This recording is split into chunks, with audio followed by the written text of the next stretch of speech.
If you're new to D&D or hoping to get into it, you might be feeling a bit overwhelmed by all the books and products that have been released so far for 5th edition.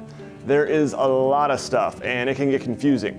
But the overwhelming message I want you to hear as we take a look at these products is that this can be a very inexpensive hobby, and you don't need very much at all to get started. Let's dig in. Welcome to WASD 20. My name is Nate, and I make videos about tabletop role-playing games and fantasy maps. First off, I want you to know that I have no affiliation with the D&D product line. I'm just a fan like you. This video is not sponsored, but I should disclose that all the Amazon links I provide for these products are affiliate links, and a small commission is paid to me when you use them at no additional cost to you. These links will be found in the written version of the buyer's guide, which is on my website, and I'll link that down in the video description below. I'll also keep that version a little more up to date over the next months and years as more products are released. Without further ado, let's get on with the buyer's guide.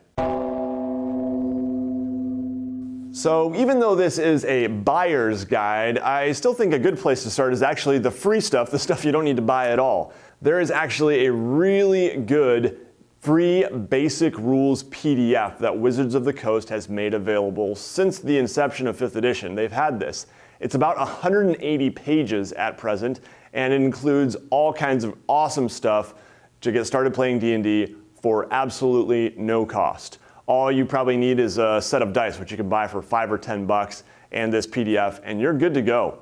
This 180-page free PDF does include rules for character creation, although they are a little bit more limited. For races, you have dwarf, elf, halfling, and human. For classes, you have cleric, fighter, rogue, and wizard. And it also has a few more limited backgrounds, and like the spell list and things like that are more limited. It has all of the basic rules of play. Really, the questions that most people have in game or the situations they encounter will be answered in these rules just fine. And it also has a big section of monsters and other additional things. It's been a while since I counted that monster list, but I think it's probably over 130 monsters in there. And they've even added some art in recent versions, although not very much for the monsters. So as you look at this vast library, overwhelming number of books that are now available for 5th edition, just know that you hardly need any of it to play the game. Start with that free PDF, and I think you'll be surprised how far it'll take you.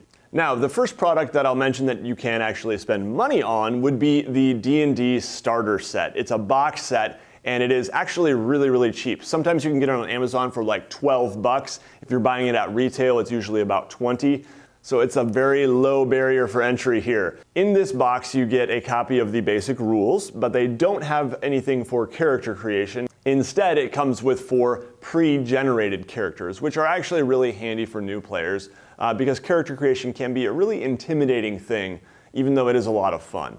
It also comes with a set of dice, which at probably about $5 at least is already making this an excellent value for the box. And the thing that I like about it most is that it comes with a starter adventure, which is actually really good. It's a great introduction to the game. It's called The Lost Mine of Phandelver, and it's a great adventure that will last for several sessions. And I think even experienced players and dungeon masters can have a lot of fun with this adventure.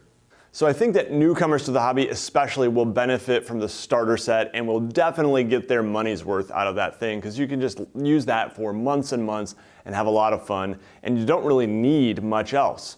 Now, if you are wanting to get the full rules, the full options for character creation in terms of all the races and classes that the core rules include, the full spell list and things like that, that core rule set is found in the Player's Handbook, which is the first of the 3 core books that we'll talk about.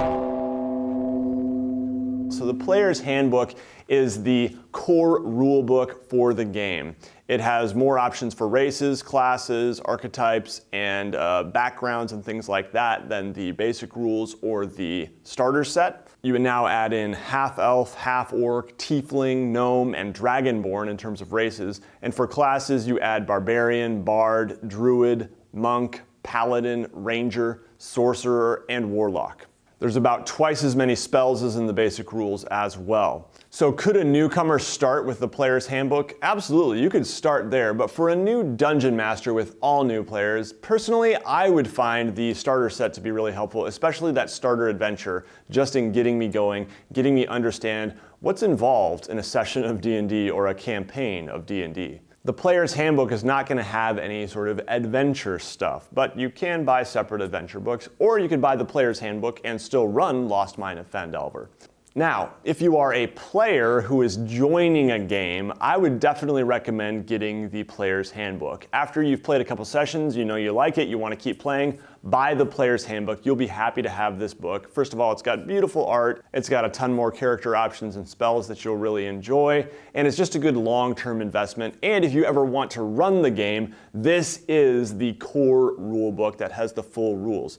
Don't be fooled by the name Player's Handbook in thinking that if you want to run D&D, you should not get this, you should get the Dungeon Master's Guide. That is not true. If you want to run D&D, you want to have the Player's Handbook first.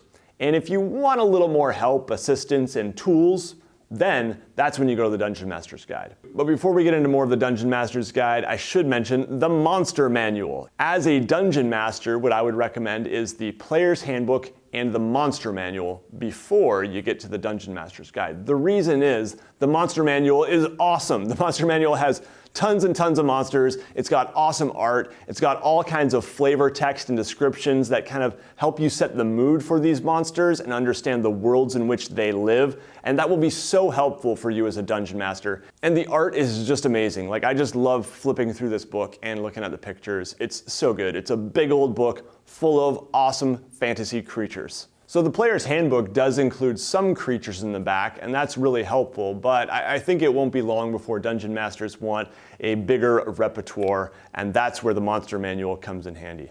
The Dungeon Master's Guide is probably the most optional of the three core books, in my opinion. It's got a lot of optional rules and rules for specific cases. Like, what do you do if you want to run an adventure at sea, or if you're dealing with weather and survival out in the wild? What are some different types of dungeons? What are some good tips for creating NPCs? And it's got roll tables for a lot of these things that can give you inspiration. It's got some maps and things like that. It's got some information on world building. So there's a lot of great stuff in here, a real tool set for the Dungeon Master. But do you need it? No, you don't.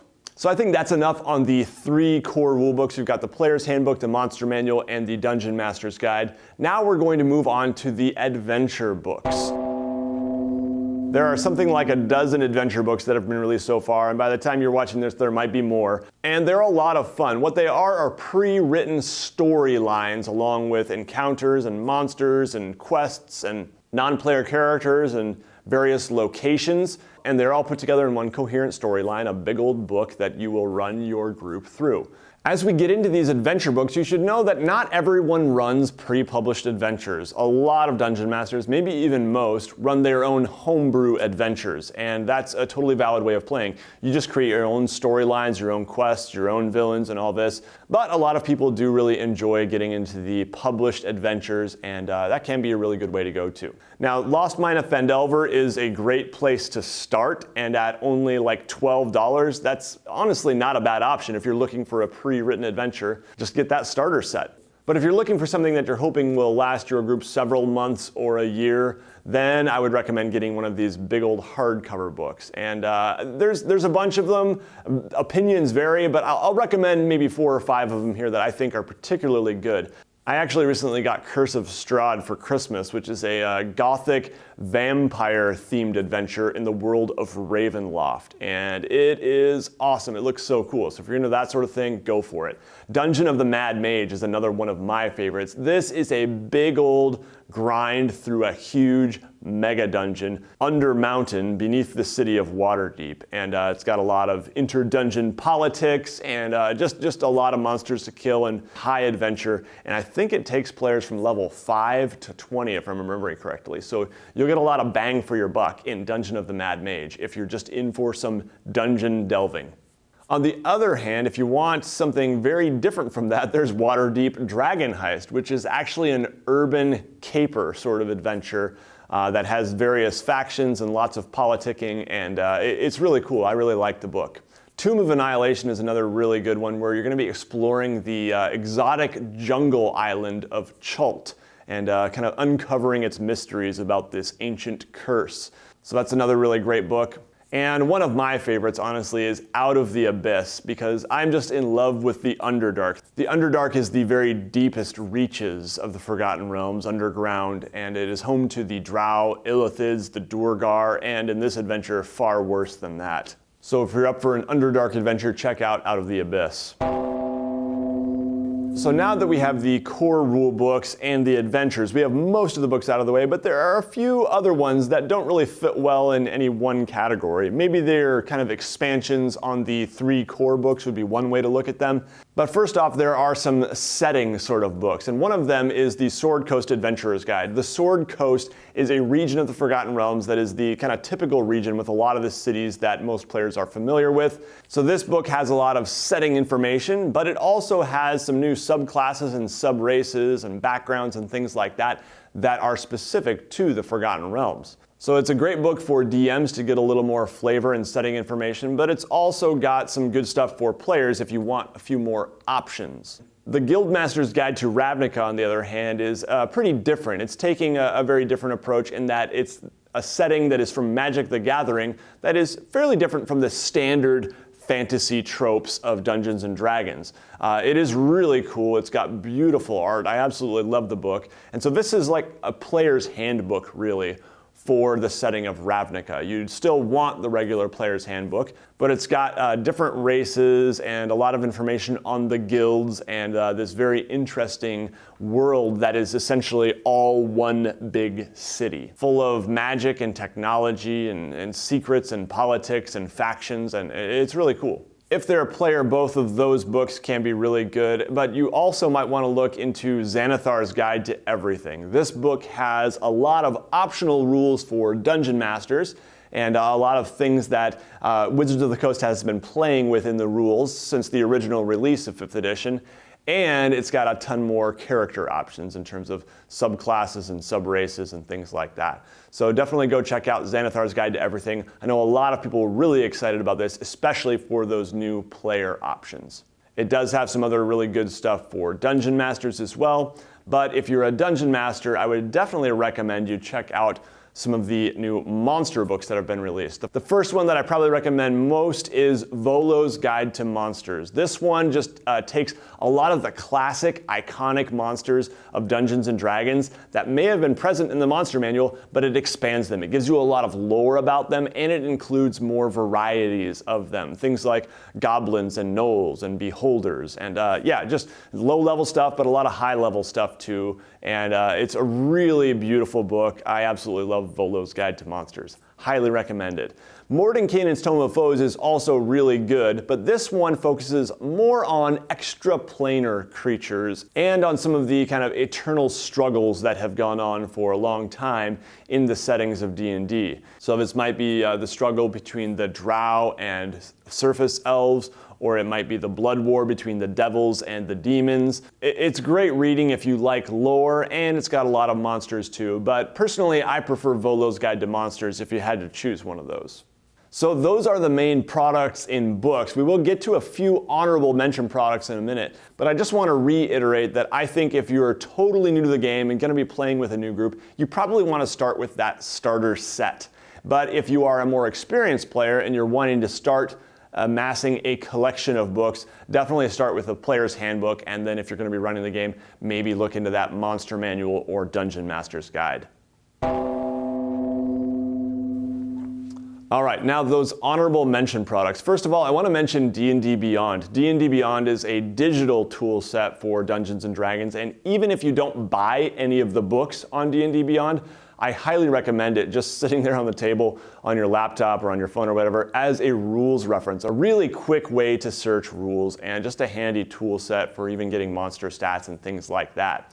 Now you can buy all of the books that I mentioned on D&D Beyond and add that to your digital library and have it in that tool set. Character creation is very easy in D&D Beyond. You can manage a campaign and invite players. So there's a lot of really cool stuff there, and I definitely recommend looking into it.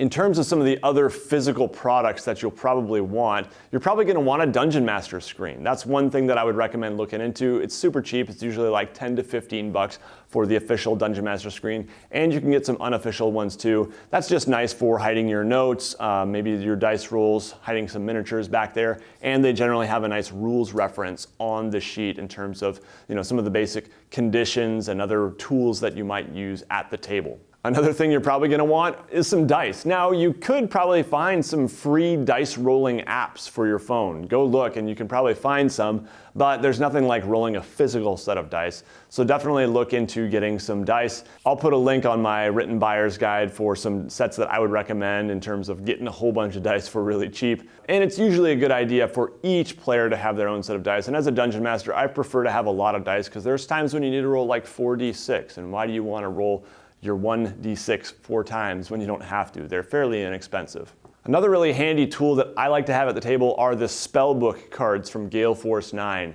They're just a really nice reference for the spells because you don't like to have to dig through the books when you're at the table trying to find certain spells. It's nice for me as a Dungeon Master just to say, okay, my villain has these 3 spells, I'll put these out here. And for players, it can be a really handy tool as well. When I was playing a cleric especially, and the cleric gets to select from the whole list of cleric spells at the beginning of each day, it was really a necessity for me to have those spellbook cards at the table. Now, you can play Theater of the Mind where you don't use any maps or miniatures, but a lot of people do like to use maps and miniatures, so look into possibly getting a battle mat. I recommend a Chessex battle mat. They're the top of the line. Awesome product. And if you want to start going down the road of miniatures, you could do that. I also recommend looking into Pathfinder Pawns if you're not up for spending a lot of time painting miniatures, which I enjoy but don't have a lot of time for, and you don't want to spend the money to get 3D miniatures, which can add up if you're buying lots and lots of miniatures. Definitely Pathfinder Pawns are an awesome way to go. They're just little cardboard stand-up figures with really great art, and I recommend looking into them. All right, so this has been the Dungeons & Dragons 5th edition buyer's guide. I want to say a quick thank you to my patrons for their support. Patrons are people who support this channel on a monthly basis. They are the fuel that stokes the fire, and I really appreciate these people. They help me pay the bills and keep the lights on and all that good stuff. If you're interested in learning how you can support WASD20, head on over and join the Patreon army at patreon.com/WASD20. There's also some pretty cool rewards, and just $1 or $2 a month can add up to be a really big help for me. Don't forget to check out the written buyer's guide down in the video description for all the links to the products I've mentioned today. And if you have any comments or questions, you can leave those down below, or consider joining the WASD20 Discord, which I will also put a link to down in the video description. The Discord server is starting to boom a little bit, lots of good conversations going on, and a great community, so check us out. All right, that's all for this one, everybody. Take care. You'll see me again very soon.